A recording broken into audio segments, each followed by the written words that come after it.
डीडवाना के विधायक और पूर्व मंत्री यूनुस खान आज डीडवाना दौरे पर रहे। इस दौरान यूनुस खान के आवास स्थित विधायक जन सेवा केंद्र पर जन सुनवाई का आयोजन किया गया। इस दौरान डीडवाना विधानसभा क्षेत्र से सैकड़ों लोग अपने अपने गांव और ग्राम पंचायतों से जुड़ी हुई समस्याओं को लेकर पहुंचे और विधायक यूनुस खान को समस्याओं से अवगत करवाते हुए समाधान की मांग की। विधायक खान के सामने क्षेत्र के लोगों ने जो समस्याएं रखी उनमें ज्यादातर पानी और बिजली से जुड़ी हुई समस्याएं थीं। खान ने आमजन की समस्याओं को सुनकर जल दाय विभाग और अजमेर विद्युत वितरण निगम के अधिकारियों से फोन पर बात कर समस्याओं के निस्तारण के निर्देश दिए। इस दौरान खान ने कहा कि डीडवाना विधानसभा की जनता द्वारा जो समस्याएं मेरे संज्ञान में लाई जा रही है उनका तत्काल निस्तारण किया जा रहा है,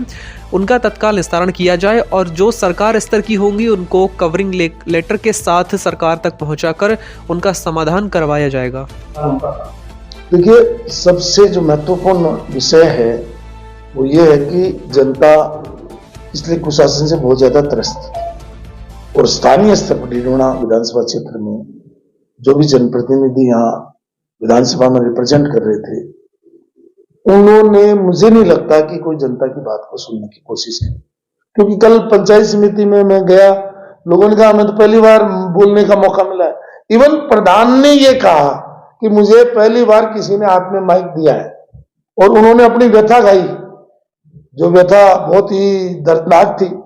और मेरे सुनने में आया कि भाई उसको फिर प्रशासन ने दबाने का प्रयास किया कि भाई आपको ऐसा नहीं बोलना चाहिए, लेकिन मुझे लगता है कि दर्द तो कभी न कभी बाहर आके छलकेगा और जो कल छलका है उसको संज्ञान में लेना चाहिए सरकार को। इतना बड़ा दलित महिला के साथ में जो कि यहाँ प्रधान की कुर्सी पर बैठी हुई है उनको न्याय मिलना चाहिए। और मैं जनता की बातों को सुनता हूँ, संबंधित विषयों की छंटनी करके जो जो विभाग होंगे उन संबंधित विभागों के अधिकारियों को देंगे और उसकी मॉनिटरिंग करने की जिम्मेदारी मेरी है, उसको लेने की जिम्मेदारी मेरी है, उसका समाधान करवाने की जिम्मेदारी मेरी है। क्योंकि जो भी जनता से जुड़े विषय हैं, चाहे बिजली,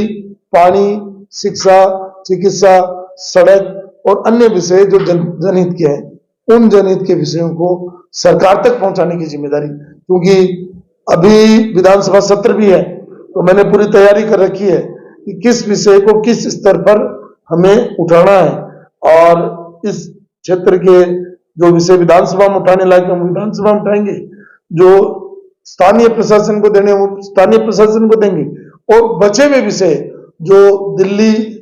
या जयपुर के होंगे, क्योंकि रेलवे के भी आ रहे हैं, बैंक के भी आ रहे हैं, तो संबंधित माननीय मंत्रीगण को वो विषय दिल्ली तक पहुंचाएंगे और राज्य में मुख्य सचिव से लेकर के और संबंधित विभाग के सचिव और माननीय मंत्रीगण को ये विषय उनको मैं मेरे मतलब कवरिंग लेटर के साथ में भेजूंगा और जिसके साथ पर्सनली जाना होगा वो मैं व्यक्तिगत तौर पर उन विषयों का समाधान करवाने के लिए माननीय मंत्रीगण प्रशासन से समय लेकर के उसका समाधान करवाऊंगा। क्षेत्र में सबसे ज्यादा बड़ी समस्या है जो परियोजना हुई पेयजल की सप्लाई। मैंने कल पंचायत समिति में भी कहा कि भाई इस विषय का ऑडिट होना चाहिए कि जो मूल रूप से डीपीआर बनी गई थी उसके अनुसार संवेदक ने पाइपलाइन या टंकियां बनाई कि नहीं बनाई, उसमें अपनी मनमर्जी से और राजनीतिक दबाव में कितना बदलाव किया है ये देखने वाला विषय है, उसकी जांच होनी चाहिए। साधारण सभा की जो बैठक हुई है किस तरह की बैठक रही, क्या क्या यहाँ अनुमोदन हुए, किस तरह की बात? आज डीडवाना पंचायत समिति की बैठक में वर्षों बाद सदस्य के रूप में मुझे पहली बार उपस्थित होने का मौका मिला और मेरी ये माननीय प्रधान साहब से भी पहली मुलाकात थी। मुझे लगता है कि जो 3 दिसंबर को परिणाम आए उसके सदमे से अभी एक दल विशेष उभरा नहीं है, उनके माननीय विधायक अभी उभरे नहीं हैं। आज उन्होंने अपने समर्थक सरपंचों और पंचायत समिति के सदस्यों का सबको बाइकाट करवाया, जबकि प्रपोजल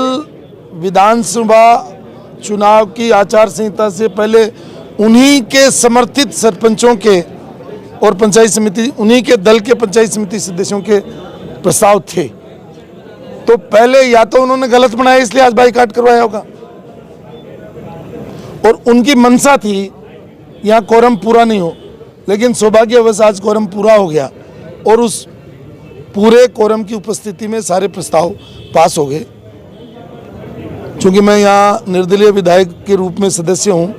मेरा किसी भी दल से द्वेष नहीं है। यहाँ